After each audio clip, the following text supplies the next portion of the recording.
Bonsoir à toutes et à tous et bienvenue sur la chaîne de DatTCG French Dudes. Et on se retrouve aujourd'hui pour une petite vidéo très rapide en fait. Une petite vidéo sur cette chose que je vais vous présenter qui est devant moi. Mais avant toute chose, je voulais vous remercier d'être aussi nombreux à me suivre sur la chaîne. Juste un petit bilan rapidement. J'ai pas pu faire beaucoup de vidéos récemment sur la chaîne.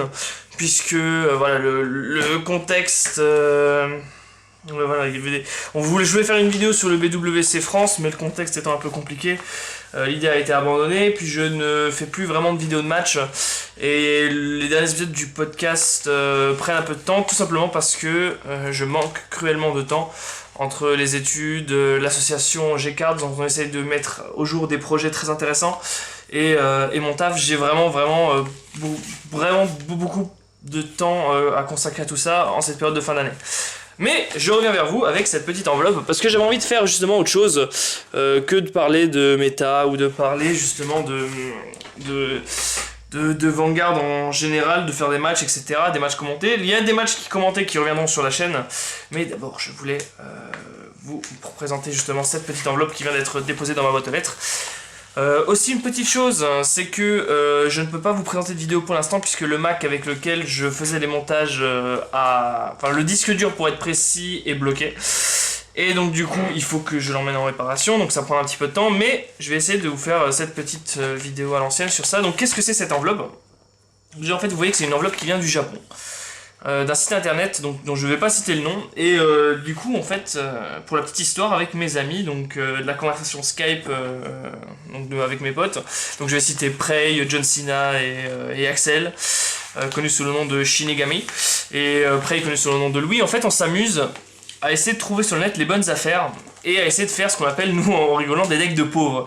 C'est-à-dire que vous avez toute la base de communes chez vous, il me manque juste les grosses cartes pour faire le deck, et en fait le but c'est d'essayer de faire le deck le moins cher possible.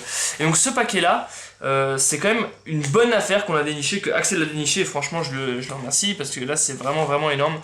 Voilà, je vais vous montrer ce paquet donc qui vient du Japon. Déjà tout d'abord cette enveloppe, donc vous voyez que elle est envoyée en gift, ça veut dire qu'il n'y a pas de frais de douane dessus, donc ça c'est vraiment sympa.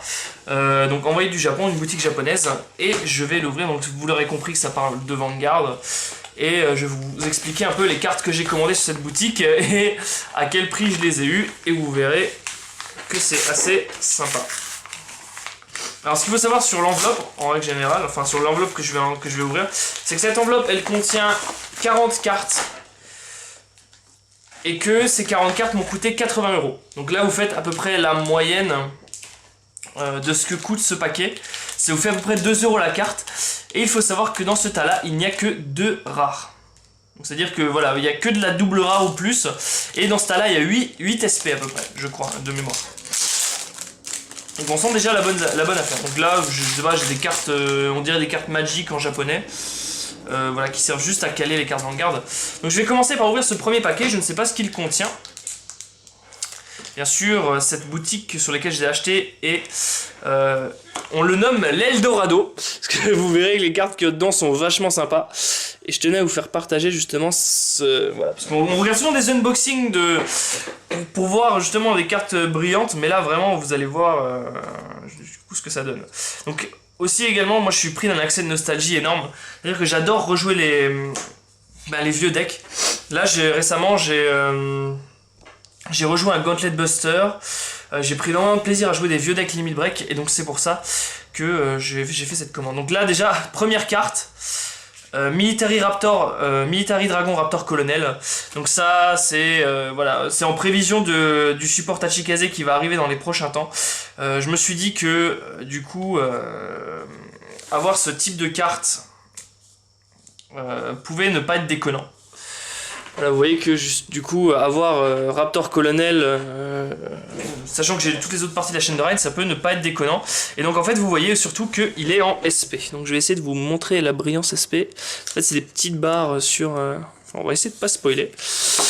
Voilà. Ah, la galère. Donc alors regardez, vous voyez c'est des petites barres, je sais pas si... Voilà, donc Raptor Colonel SP, à peu près 3 $. Ensuite, enfin vous les avez vus, je vais vous les montrer. En prévision justement du support Tachi, j'ai pris les Dark Rex qui sont vraiment un moyen de pression excellent qu'on peut bind à tout moment de sa main pour donner plus 3000 à une carte sur le terrain et donc passer des paliers en multi-attaque, par exemple faire qu'un Tyrannobite va taper à 12 et puis après le restand à 9 pour booster à 16, des choses comme ça. Et en plus quand il est dans la bind zone et que l'attaque du Vanguard ne hit pas en limit break, on peut le super ride, ce qui peut refaire une attaque supplémentaire du Vanguard, et c'est vraiment une carte vraiment qui met énormément de pression dans Tachi, surtout avec le Stride. On sait que Stride et les cartes qui est super ride derrière pour Sage Stand sont vraiment efficaces, voilà, pour cumuler triple check et redouble check derrière. Ensuite, une autre carte, ça c'est vraiment une carte que je recherchais, c'est Ignition Dragon SP. Je vais vous montrer la rareté SP, je vais essayer. Oui, la rareté SP. Bon, elle est pas très visible sur cette carte car elle est très très sombre, mais vous voyez que voilà, c'est une... Ah oui, j'ai oublié de vous préciser que le Dark Rex, il m'a coûté 25 centimes. Voilà. Ensuite, Ignition SP. Donc ça c'est une carte vraiment, comme moi je suis fan des raids, donc c'est un des meilleurs break ride pour Narukami, avec je pense Ditonix qui va arriver. Donc alors quand on break ride dessus, CB1, l'adversaire choisit jusqu'à 2 rires et se retire. Donc ça peut être vraiment excellent avec Gauntlet Buster. On break ride Gauntlet Buster dessus, CB1, ça veut dire que j'ai fait déjà plus 16 000 et 3 crits. Donc franchement c'est vraiment excellent. Et voilà, encore une fois en SP, celle-là m'a coûté à peu près 5 $. Voilà, là, franchement, celle-là aussi, c'est vraiment excellent. Donc, alors, c'est une partie de mon deck de pauvres, donc je vous ai parlé. Donc, je vais me faire un deck gold sur Ganso Zenith. Et donc, Ganso Zenith, là, j'ai craqué. J'adore cette carte, je la trouve magnifique. Et j'ai pris le luxe de me le prendre en SP. Donc, c'est une très vieille carte, mais qui est toujours excellente. En SP elle a coûté aussi à peu près 5 $. Donc en fait l'effet de Ganso Zenith c'est en limit break, donc c'est un cross ride du Ganslo break ride, et en fait en limit break vous pouvez CB1 renvoyer une de vos cartes sous le deck, je crois, c'est avec un grade 2 ou moins en dessous du deck, donc c'est un CB1 libérateur par contre. Et du coup vous regardez la carte dessus du deck, vous la super call et puis elle gagne 10 000. Donc ça fait toujours, même si vous avez un trigger, ça peut faire un boost à 15 ou des choses comme ça. Ou une nouvelle attaque à 15, enfin ça peut vraiment faire des choses très intéressantes, surtout maintenant qu'on a les limit break enabler. Et ce qu'il faut savoir c'est que sur l'Eldorado, donc le site où je les ai achetés, Ganslo Zenith, la triple rare pardon, coûtait seulement 1 $. Donc voilà, on est vraiment dans l'optique de deck de pauvre où la top card, enfin la main card du deck coûte 1 $. Alors là c'est mes deux seuls rares, je pense. Metalborg Urbuster, tout simplement parce que j'ai un Sinbuster que j'ai récupéré sur Paris lors de la mini rencontre BWC et que j'ai pas eu l'occasion d'avoir les mates. Alors ça c'est pas pour moi, mais ça fait toujours plaisir. Donc c'est des Perfect Guard Guld. Comme Ditonix arrive, du coup il y a une multitude de deck fun, un mode Final Turn à faire. Et du coup les Perfect Guard Guld vont être vachement sympas. Et donc là il y avait l'occasion de les prendre à 3 $, donc on les a pris quoi. Ensuite, Percevalu. Donc ça c'est encore une partie de mon deck de pauvre. Et là vous vous dites que si je prends un Perceval, c'est qu'il doit y avoir des Agloveil. En fait des Agloveil je les ai trouvés sur un autre site, mais bref. Voilà, le Perceval qui m'a coûté 2 $. Et donc en fait lui je le trouve vraiment très beau. Et en fait quand il fait Légion, vous pouvez regarder les 3 cartes dessus du deck et un Super Call, un Liberator. Et il gagne plus de 1000 quand il est boosté. Donc c'est une carte du TD. Le mate est vraiment difficilement plus trouvable. Mais voilà, à 2 $, je crache pas dessus. Ensuite, comme si certains me connaissent, ils savent que j'ai fait une analyse sur Steel Dragon. Et que Blockade dans ce méta peut vraiment être excellent. Et là en fait, ce Blockade est en SP. Donc là vous voyez que c'est la SP BT2. Vraiment sympa. Et il a coûté 1 ou 2 $ également, donc voilà. Vraiment, je voulais avoir un bloqué dans SP, il coûtait un peu cher sur eBay, et là j'ai eu l'occasion de l'avoir pour 2 $. Vraiment excellent. Ensuite, alors là, comme je suis fan de Daisuke Iizuka, donc Garmor, lui aussi en SP, donc Fang of Light Garmor. Donc voilà, je pouvais le prendre en triple R, mais en SP, il coûtait juste 1 $ de plus, et il coûte 2 $. Mais voilà, franchement, je sais pas si vous arrivez à voir, mais la SP est magnifique. Le dragon en fond ressort vraiment bien. Voilà, c'est vraiment excellent. Je vais mettre les SP un peu de côté, comme ça on pourra faire un peu. Vous pourrez voir ce que j'ai eu un peu à la fin. Normalement, je crois qu'il y en a 8 des SP, hein. Mais après, c'est toutes des vieilles cartes que j'ai juste pris, soit parce que j'aime les jouer, soit pour la collection. Vous voyez, là, il y en a déjà 5 des SP. Ensuite, dédicace à Thomas. Hop. le vrai, l'unique Eclipse SP. Donc voilà, si vous avez lu mon analyse Kagero, vous savez que je trouve qu'il a un excellent early Eclipse. Après, lui, là, voilà, vous voyez, c'est des petites paillettes sur la brillance SP. Alors, Eclipse SP, en fait, il a un très bon early, puisque sans limit break, sans rien, vous pouvez CB2, et s'il attaque hit, vous pouvez retirer, enfin, vous pouvez choisir 2 sur le terrain adverse et le retirer. Donc, c'est une très vieille carte, c'est BT3, mais je pense qu'elle est toujours très efficace dans un deck qui lui est consacré, parce qu'elle met une pression si vous commencez en premier, sans le stride. Donc, l'adversaire devra craquer de sa main, ou perdre des cartes sur son terrain, et dans les deux cas, ça vous arrange en réalité. Et comme on avait l'occasion et qu'ils étaient disponibles, j'ai pris également le mate en SP. Le mate, le G2 de la chaîne en SP. Voilà, donc Dusk. Donc Dusk, lui, il a rien de spécial. C'est juste que c'est une très belle carte et que il est en SP. Voilà, donc ça c'est le premier paquet. On va ouvrir le deuxième paquet. Alors, première carte. Ah oui, c'est les Isolde. Isolde de Joel Knight. Donc, comme j'ai des Swordme, j'avais eu l'occasion de trouver les Isolde sur ce site.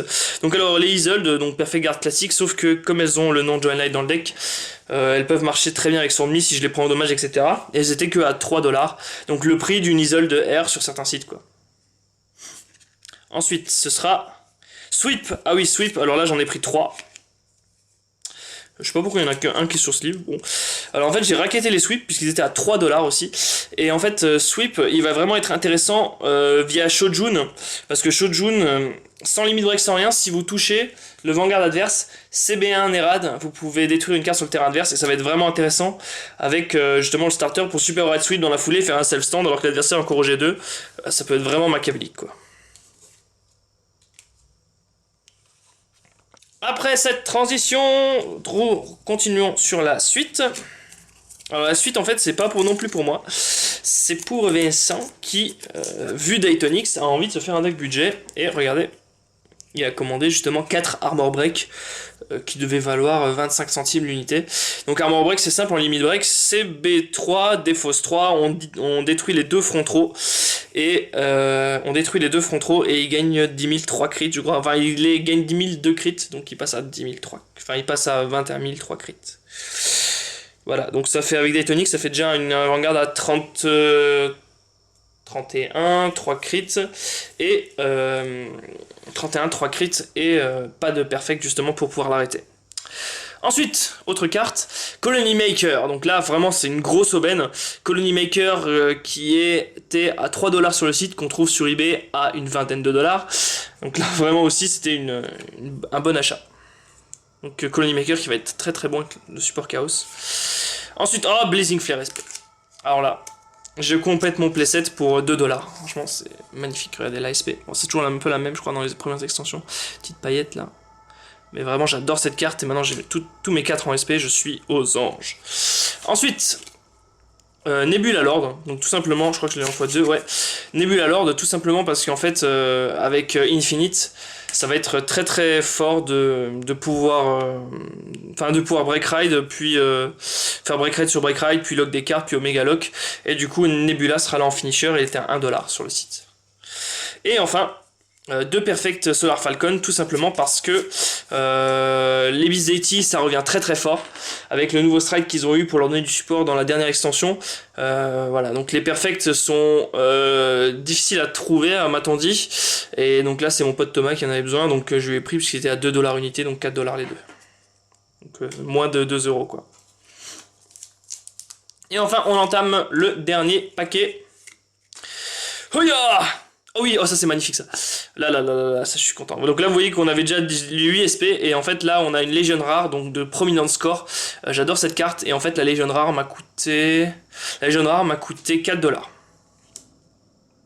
vous voyez que c'est voilà, comme je plaçais corps dans mon deck Liberator, la Légion rare à 4$ c'était une aubaine. Et avec la Légion rare viennent 3 triple rares à 2$ unité chacun. Vous voyez que là, je fais mon deck vraiment Liberator pour pas trop cher.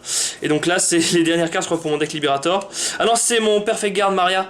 Maria, en fait, elle était à 25 centimes unité sur le site. Et donc du coup, ça faisait des Perfect Kagero pas trop cher et ça me permet de compléter le playset. Et enfin, les 4 derniers, donc c'est Wild Rush, parce que je n'avais pas encore de Wild Rush. Et du coup, là, ils étaient à 25 centimes unité, donc 2$ les 4. C'était une aubaine juste pour compléter mes playsets, justement, de Narukami. Voilà, vous avez vu un peu tout ce qu'on avait dans ce beau petit package qu'on a eu. Donc vraiment un package vraiment sympathique, avec beaucoup de cartes. Vous voyez qu'il y a beaucoup de brillance, il y a beaucoup de vieilles cartes, donc moi je suis absolument fan. Il y a beaucoup de... C'est vraiment pas cher, et ça permet de compléter des collections, de se faire plaisir.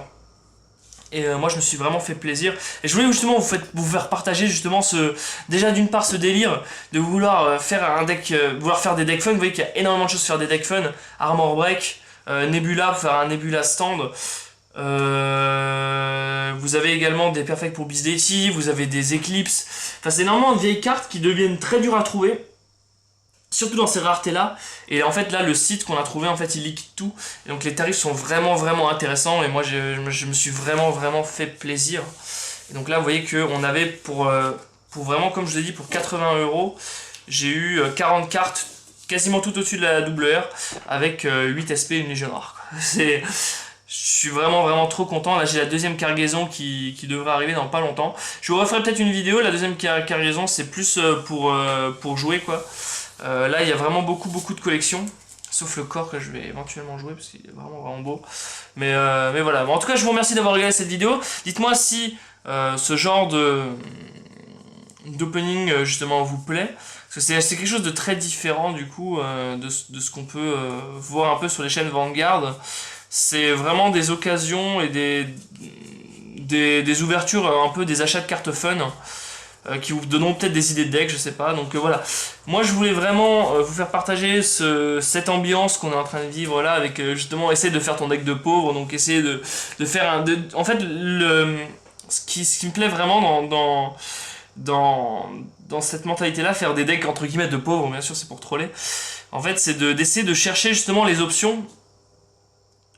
Déjà de chercher d'autres options, de se triturer la tête, dire quelle carte je pourrais mettre dans mon deck qui va faire que ça va passer. Donc là du coup moi je suis en train d'élaborer un deck sur Kor, Ganslo et Margot, justement la carte de la toute première Fighter Collection Liberator, qui je trouve en early peut être pas mal. Et du coup comme j'avais pas envie d'investir dans des Aglovales, mais là je les trouve vraiment pas cher, donc voilà, en attendant que j'ai mes Aglovales, du coup ça va être un deck centré sur Ganslo Zenith et sur la Légion Coil.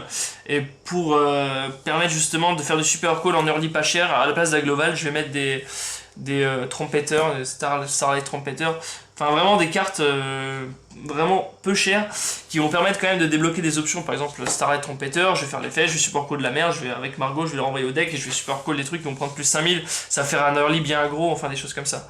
Et c'est vraiment cet esprit là, cet esprit de ok, je vais pas prendre un deck qui est téléguidé, téléphoné, je vais pas prendre la compo d'un gars, je vais essayer de faire preuve d'ingéniosité et trouver ma propre compo en me restreignant sur les prix. Bon là quand même 80 € lot, on peut pas dire que je me suis restreint sur les prix, mais quand vous voyez le nombre de cartes et les raretés dans lesquelles elles sont, franchement honnêtement je suis plus que comblé quoi. En tout cas je vous remercie d'avoir regardé cette vidéo, j'espère qu'elle vous aura plu, n'hésitez pas à me dire si elle vous a plu, si voir autant de cartes brillantes dans un même paquet, bon, moi j'adore ça, ça vous a transcendé autant que moi. En tout cas je vous dis merci d'être resté sur la chaîne d'ATCG French Jude et je vous dis à la prochaine.